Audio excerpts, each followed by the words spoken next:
Assalamualaikum warahmatullahi wabarakatuh. Perkenalkan, saya Afriawati M. Arif. Saya mahasiswi pasca sarjana Program Studi Bimbingan dan Konseling Universitas Negeri Makassar. Baik, pada kesempatan hari ini saya akan memaparkan tentang salah satu teknik dalam pendekatan behavioristik, yaitu teknik kontrak perilaku atau yang biasa kita kenal behavior contract. Apa sih itu kontrak perilaku? Menurut Latifun, kontrak perilaku ialah perjanjian di antara dua orang atau lebih, dalam hal ini konselor dan konseli, untuk melaksanakan sesuatu dengan tujuan adanya perubahan perilaku pada konseli.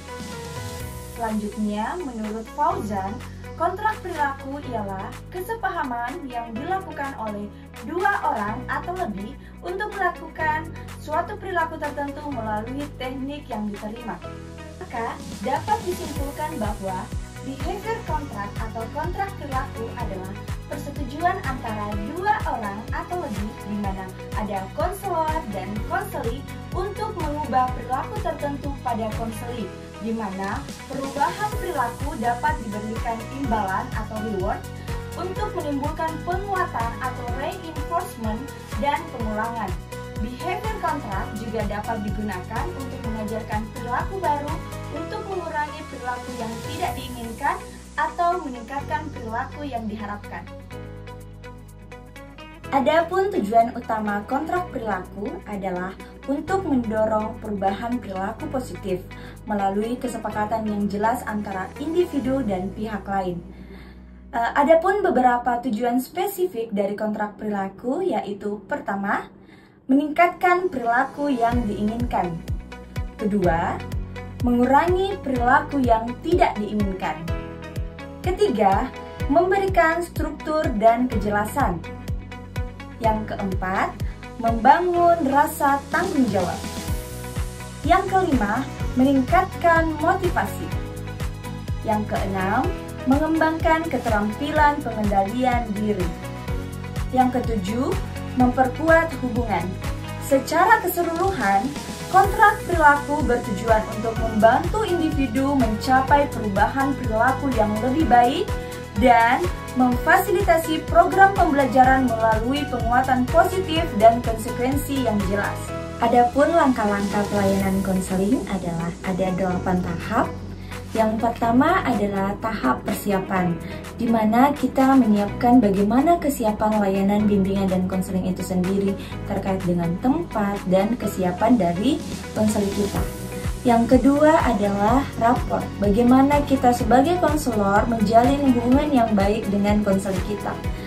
Tahap ketiga adalah pendekatan masalah. Yang keempat adalah pengungkapan masalah. Yang kelima adalah diagnostik, di mana kita mencoba mencari tahu atau menetapkan faktor penyebab dari masalah yang dialami oleh konseli. Yang keenam adalah prognosa, di mana kita sebagai konselor telah memikirkan rencana pemberian layanan. Kemudian yang ketujuh adalah treatment. Nah, pada tahap inilah ketika kita ingin menggunakan teknik behavior contract atau kontrak perilaku, pada tahap inilah kita membuat kesepakatan atau kontrak dengan konseli. Dan yang terakhir atau tahap ke-8 adalah evaluasi dan tindak lanjut. Adapun langkah-langkah teknik kontrak perilaku yang dikembangkan oleh Komalasari yaitu tahap pertama berupa rational treatment. Tujuannya yaitu memberikan pemahaman masalah yang dialami oleh konseli. Tahap kedua dalam teknik kontrak perilaku yaitu dengan memilih tingkah laku yang akan diubah dengan melakukan analisis A, B, C. Model ABC atas perubahan perilaku merupakan gabungan dari 3 elemen. A adalah antecedents, B adalah behavior, dan C adalah konsekuen. Antecedents dapat dideskripsikan sebagai orang, tempat, sesuatu, atau kejadian yang datang sebelum perilaku terbentuk yang dapat mendorong kita untuk melakukan sesuatu atau berkelakuan tertentu. Untuk B atau behavior, di mana kita juga biasa mengartikan itu sebagai perilaku, merupakan segala apa yang kita lihat pada saat kita mengamati seseorang melakukan aktivitas atau pekerjaan. Dan yang C, consequence adalah kejadian-kejadian yang mengikuti perilaku dan mengubah adanya kemungkinan perilaku akan terjadi kembali di masa yang akan datang. Dari menggunakan analisis A, B, C, konseli dapat menentukan bentuk perilaku yang akan diubah. 3, yaitu menentukan tingkah laku yang akan diubah. Tahap keempat yaitu menentukan jenis penguatan yang akan diterapkan. Tahap kelima yaitu latihan memberikan reinforcement. Tujuannya ialah memberikan reinforcement pada situasi tertentu. Dan tahap yang terakhir adalah melakukan evaluasi dan tindak lanjut. Contoh masalah yang bisa ditangani dengan menggunakan teknik kontrak perilaku atau behavior contract adalah masalah-masalah yang terkait dengan komitmen dan perilaku yang dilakukan secara berulang.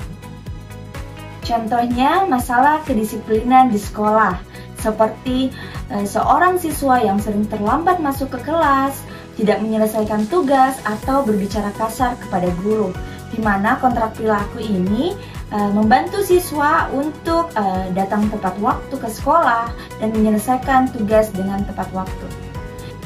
Masalah yang selanjutnya adalah masalah penggunaan gadget yang berlebihan, di mana kontrak perilaku ini membantu siswa untuk membatasi penggunaan gadget. Selanjutnya yaitu masalah ketidakdisiplinan siswa di rumah.